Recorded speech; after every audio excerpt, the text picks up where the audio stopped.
जय हिंद दोस्तों, स्वागत है आपका हमारे YouTube चैनल एनसीसी वे पर। दोस्तों, अगर आप लोग एनसीसी एबीसी सर्टिफिकेट एग्ज़ाम की तैयारी कर रहे हैं तो आपके लिए चैनल बहुत इंपॉर्टेंट हो जाता है। और अगर आप लोग एनसीसी एक्स कैडेट हैं तो एक्स कैडेट्स के लिए स्पेशल एंट्रीज जो निकाला जाता है उसका सबसे पहले नोटिफिकेशन आप लोगों को इस चैनल के माध्यम से देखने को मिल जाता है। चैनल का नाम है एनसीसी वे फ्रेंड्स। और आज के इस क्लास में हम लोग डिस्कशन करेंगे एनसीसी बी सर्टिफिकेट एग्ज़ाम वालों के लिए क्वेश्चन आंसर्स कि कौन कौन से क्वेश्चन आंसर्स आपको याद करने चाहिए, कौन कौन से क्वेश्चन आंसर्स आपके बी सर्टिफिकेट के एग्ज़ाम में पूछे जाते हैं और कौन कौन से प्रश्न हैं जो आपके बी सर्टिफिकेट एग्ज़ाम के लिए बहुत इंपॉर्टेंट हो जाते हैं। तो सारा क्वेश्चन आंसर डिस्कशन करेंगे। वीडियो को ध्यान से देखना। क्लास पसंद आएगा तो प्लीज़ क्लास को लाइक करेंगे, अपने फ्रेंड्स के साथ शेयर करेंगे और चैनल पर पहली बार आए तो चैनल को सब्सक्राइब करके बेल आइकन को ऑन कर लेंगे। तो चलिए देखते हैं सबसे पहला प्रश्न। तो सबसे पहला प्रश्न यहाँ पे पूछा गया है यहाँ पे, पिस्तौल के प्रयोग में कौन सी प्रमुख सावधानी बरतनी चाहिए? कौन सी सावधानियां बरतनी चाहिए, ये प्रश्न पूछा गया है। पिस्तौल के प्रयोग में कौन सी प्रमुख सावधानियां बरतनी चाहिए? तो उत्तर में आप लोग लिखोगे, पिस्तौल के प्रयोग के समय निम्नलिखित सावधानियां बरतनी चाहिए। कौन कौन सा सावधानी है जो बरतनी चाहिए पिस्तौल का प्रयोग करते हैं? तो जब तक निरीक्षण ना कर ले पिस्तौल को भरा हुआ समझे, ये आपके राइफल के लिए भी लागू होता है। उसके बाद पिस्तौल का बैरल हमेशा लक्ष्य की ओर रखें, ये दूसरा पॉइंट हो जाता है। पिस्तौल को दिखावे या खेलने के लिए प्रयोग ना करें, ये तीसरा पॉइंट हो जाता है। पिस्तौल को बिना जांचे ना तो किसी को दे और ना ही किसी से ले। पिस्तौल को, ठीक है, यहाँ पे लिखा है पिस्तौल को बिना जांचे ना तो किसी को दे और ना ही किसी से ले। उसके बाद पांचवा पॉइंट लिखोगे, शत्रु के इतना निकट न जाए कि वह आपकी पिस्तौल छीन सके। तो पिस्तौल के प्रयोग में कौन कौन सी सावधानियां बरतनी चाहिए आप लोगों से एनसीसी एग्ज़ाम में पूछेगा, बी सर्टिफिकेट के एग्ज़ाम में। तो आप लोगों को ये पॉइंट्स लिखना रहेगा।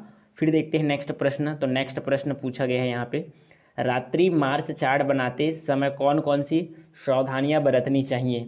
यहाँ पे पूछा गया है नाइट मार्च चार्ट बनाते समय कौन कौन सी मुख्य सावधानियां बरतनी चाहिए। तो रात्रि मार्च चार्ट बनाते समय निम्न सावधानियां बरतनी चाहिए। कौन कौन सी? तो चार्ट एक साफ कोरे कागज़ पर बनाना चाहिए, ये पहला पॉइंट हो जाता है। इसे बनाते समय सॉफ्ट पेंसिल का प्रयोग करना चाहिए, ये दूसरा पॉइंट। दूरियों को गजों अथवा मीटरों में दर्शाया जाना चाहिए, ये तीसरा पॉइंट हो जाता है। फिर चिन्हों, अंकों, शब्दों आदि को मोटे अक्षरों में लिखाना व बनाना चाहिए, यह हो जाता है आप लोगों का चौथा पॉइंट, जिससे कि वह उन्हें मध्यम प्रकाश में भी देखा जा सके। क्यों बनाना चाहिए, ये फोर बताया है यहाँ पे। तो ये प्रश्न हो जाता है रात्रि मार्च चार्ट बनाते समय कौन कौन सी सावधानियां बरतनी चाहिए, उसका आंसर। फिर देखते हैं नेक्स्ट प्रश्न। तो नेक्स्ट प्रश्न है, क्षेत्र कला में निपुणता प्राप्त करने के आवश्यक गुण कौन से हैं? यहाँ पे प्रश्न है, वेरी इंपॉर्टेंट प्रश्न है, क्षेत्र कला में निपुणता प्राप्त करने के लिए आवश्यक गुण कौन कौन से हैं, ये पूछा जाता है। तो क्षेत्र कला में निपुणता प्राप्त करने के लिए एक सैनिक में निम्नलिखित गुणों का होना आवश्यक है, ये लिखोगे। उसके बाद उसमें क्या क्या होनी चाहिए, क्वालिटीज़। तो भू अध्ययन की योग्यता होनी चाहिए उसके अंदर, बुद्धिमत्ता होनी चाहिए, शस्त्र ज्ञान होनी चाहिए, शारीरिक क्षमता होनी चाहिए, उसके बाद मानसिक योग्य होनी चाहिए। तो क्षेत्र कला में निपुणता प्राप्त करने के लिए कौन कौन से आवश्यक गुण हैं पूछेंगे, या फिर आवश्यक गुण कौन से हैं पूछेंगे। तो आप लोगों को पहले लिखना है, क्षेत्र कला में निपुणता प्राप्त करने के लिए एक सैनिक में निम्नलिखित गुणों का होना आवश्यक है। कौन कौन सा? भू अध्ययन की योग्यता होनी चाहिए उसके अंदर, बुद्धिमत्ता होनी चाहिए, शस्त्र का अच्छे से ज्ञान होना चाहिए, उसके बाद शारीरिक क्षमता भी होनी चाहिए उसके अंदर, फिर मानसिक योग्य होनी चाहिए। ये कुछ पॉइंट्स हैं जो आप लोग अपने एग्ज़ाम में लिखोगे। फ्रेंड्स, एक चीज़ मैं बता दूं, अभी 2 दिन पहले एनसीसी सी सर्टिफिकेट वालों का एग्ज़ाम हुआ। एनसीसी सी सर्टिफिकेट वालों का एग्ज़ाम कंप्लीट हो गया। मैंने उन कैडेट से बात किया जिन्होंने सी सर्टिफिकेट का एग्ज़ाम दिलाया, तो उनका कहना ये था कि इस बार का जो लेवल था वो बहुत हार्ड था और आउट ऑफ सिलेबस, मतलब जो जीके वगैरह है इससे ज़्यादातर के क्वेश्चंस पूछे गए हैं और समय बहुत कम पड़ गया था बोल रहे थे। और बहुत लोगों तो ये कन्फ्यूजन में थे कि अभी भी टिक लगाने वाला इस साल एग्ज़ाम होगा। तो ऐसा नहीं होगा ना, हर जगह ये चीज़ नहीं हो रहा है ना कि आप लोग टिक लगाओगे, एक प्रश्न दिए रहेगा उसमें 4 ऑप्शंस दिए रहेंगे, फिर एक में टिक लगाना है, या फिर जो OMR सीट होता है उसमें ऐसा घेरने वाला, ऐसा कुछ नहीं है ना। तो आप लोग ये मानसिकता लेके नहीं जाओगे कि हम लोगों को टिक लगाने वाला एग्ज़ाम देखने को मिलेगा। ठीक है, आप लोगों को कंप्लीट पढ़ना है, डिस्क्रिप्टिव टाइप्स में पढ़ना है, मैं डिटेल पढ़ाता हूँ, इसीलिए आप लोगों को अच्छे से तैयारी करते जाना है। और आप लोगों को समय सबसे पहले ध्यान रखना है टाइमिंग का, क्योंकि आप लोग जैसे एग्ज़ाम में बैठते हो और लगातार लिखोगे, लगातार लिखते रहोगे, उसके बाद भी आप लोगों को टाइमिंग जो है कमी पड़ जाता है। क्यों पड़ता है? तो इसलिए पड़ता है, आप लोग जैसे एक प्रश्न पढ़े, ये वाला प्रश्न, तो इसका आंसर आपको पता है, लेकिन इसको और बहुत अच्छे तरीके से लिखने की कोशिश में आप लोग क्या करते हो, इसमें सोचना चालू कर देते हो।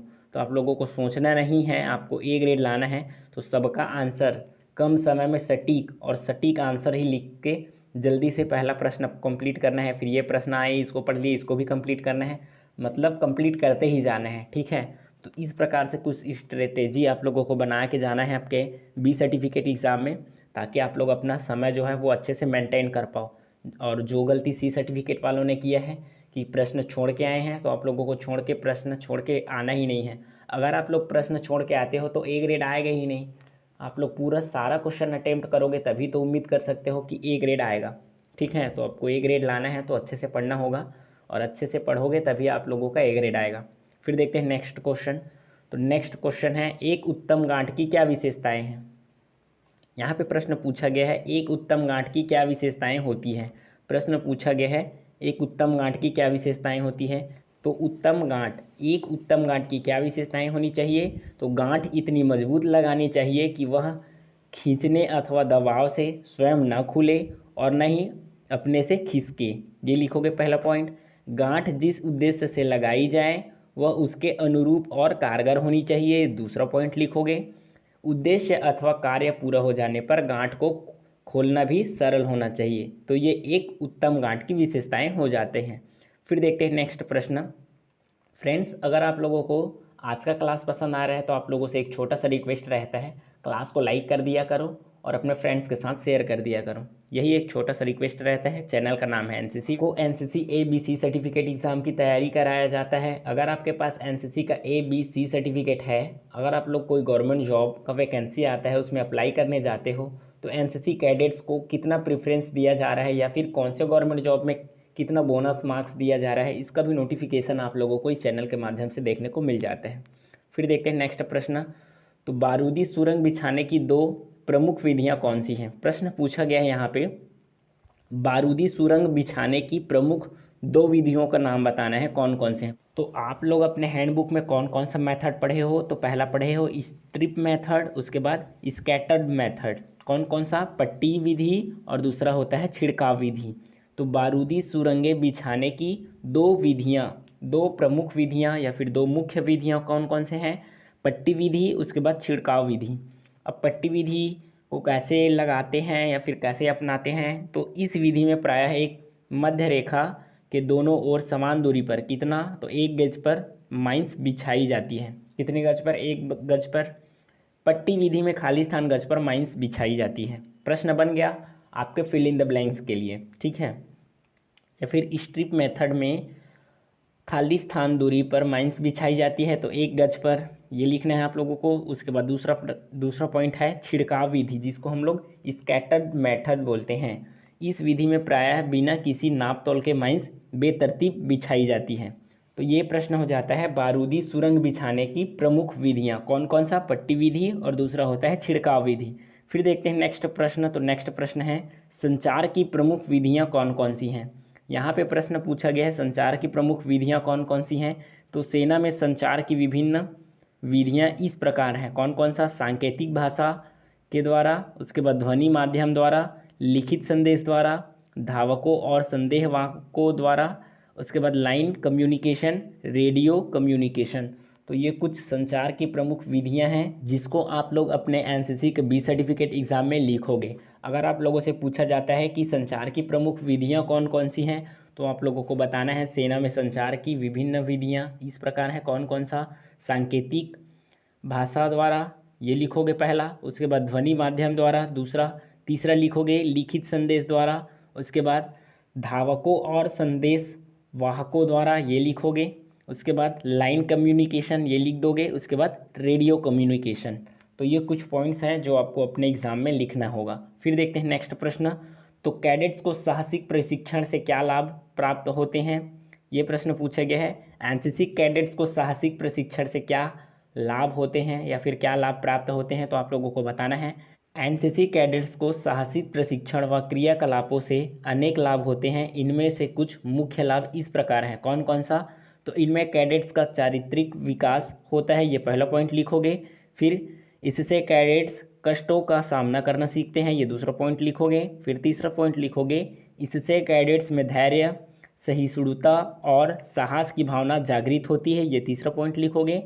इससे कैडेट्स में अनेक मानवीय गुणों का विकास होता है, ये बहुत अच्छा पॉइंट है, आप लोग पढ़ोगे और लिखोगे इसको। इससे कैडेट्स के व्यक्तित्व का विकास होता है। तो सारे इंपॉर्टेंट पॉइंट्स हो जाते हैं आप लोगों को। एनसीसी कैडेट्स को साहसिक प्रशिक्षण से क्या लाभ प्राप्त होता है बोलेंगे तो ये टॉप 5 पॉइंट्स आप लोग अपने एग्जाम में लिखोगे। कौन कौन सा लिखोगे? तो इससे कैडेट्स का चारित्रिक विकास होता है, ये पहला पॉइंट लिख दोगे। इससे कैडेट्स कष्टों का सामना करना सीखते हैं, ये दूसरा पॉइंट लिखोगे। इससे कैडेट्स में धैर्य, सहिष्णुता और साहस की भावना जागृत होती है, ये तीसरा पॉइंट लिख दोगे। कैडेट्स में अनेक मानवीय गुणों का विकास होता है, ये चौथा पॉइंट लिखोगे। कैडेट्स के व्यक्तित्व का विकास होता है, इसलिए एनसीसी कैडेट्स को साहसिक प्रशिक्षण कराया जाता है। फिर देखते हैं नेक्स्ट प्रश्न। तो नेक्स्ट प्रश्न है, तो प्रश्न यहाँ पे पूछा गया है, समय को नष्ट करने वाले मुख्य कारक कौन कौन से हैं? तो बीइंग अ एनसीसी कैडेट्स आप लोगों को इनका आंसर स्वयं से लिखने आना चाहिए, ठीक है। फिर देखते हैं नेक्स्ट प्रश्न। तो नेक्स्ट प्रश्न है, आपदाएं कितने प्रकार की होती हैं? ये प्रश्न पूछा गया है, आपदाएं कितने प्रकार की होती हैं? तो आप लोगों को मैंने पढ़ाया है डिजास्टर मैनेजमेंट में, आपदाएं 2 प्रकार की होती हैं। कौन कौन सा? तो पहला होता है प्राकृतिक आपदाएं, उसके बाद होता है मानव निर्मित आपदाएं। प्राकृतिक आपदाएं इसको आप लोग इंग्लिश में क्या बोलोगे? तो नेचुरल डिजास्टर बोलोगे। उसके मानव निर्मित आपदाएं इसको इंग्लिश में क्या बोलोगे? तो मैन मेड डिजास्टर ये बोलोगे, ठीक है। तो प्राकृतिक आपदाएं कौन कौन सी होती हैं? तो वायु संबंधी, जल संबंधी, भूमि संबंधी हो सकती हैं, लिखोगे।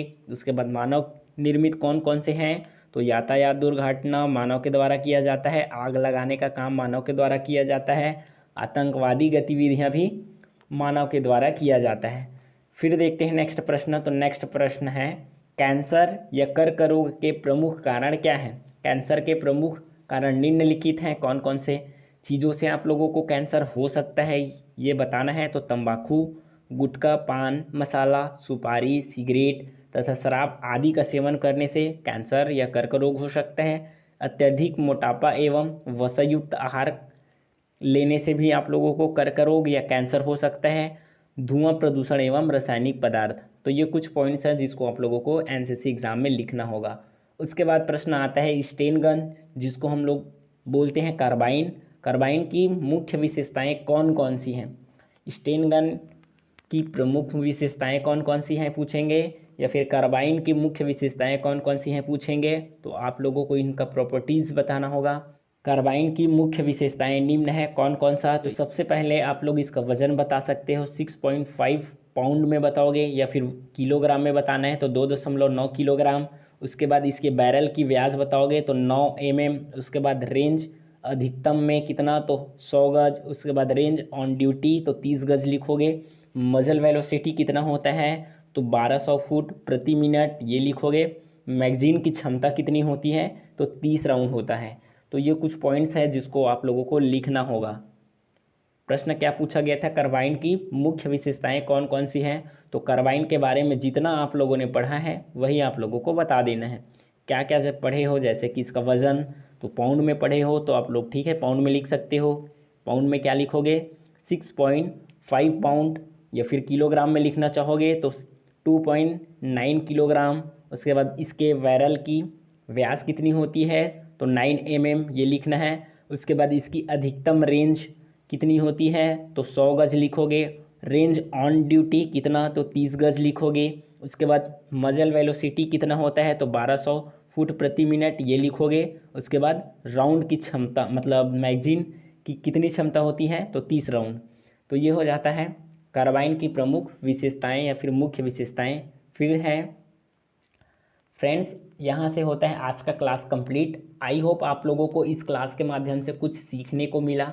अगर वीडियो पसंद आया तो प्लीज़ वीडियो को लाइक करेंगे, अपने फ्रेंड्स के साथ शेयर करेंगे, और चैनल पे पहली बार आए तो चैनल को सब्सक्राइब करके थोड़ा सा मेरे को सपोर्ट करेंगे। मिलते हैं नेक्स्ट इन्फॉर्मेटिव क्लास के साथ। जय हिंद।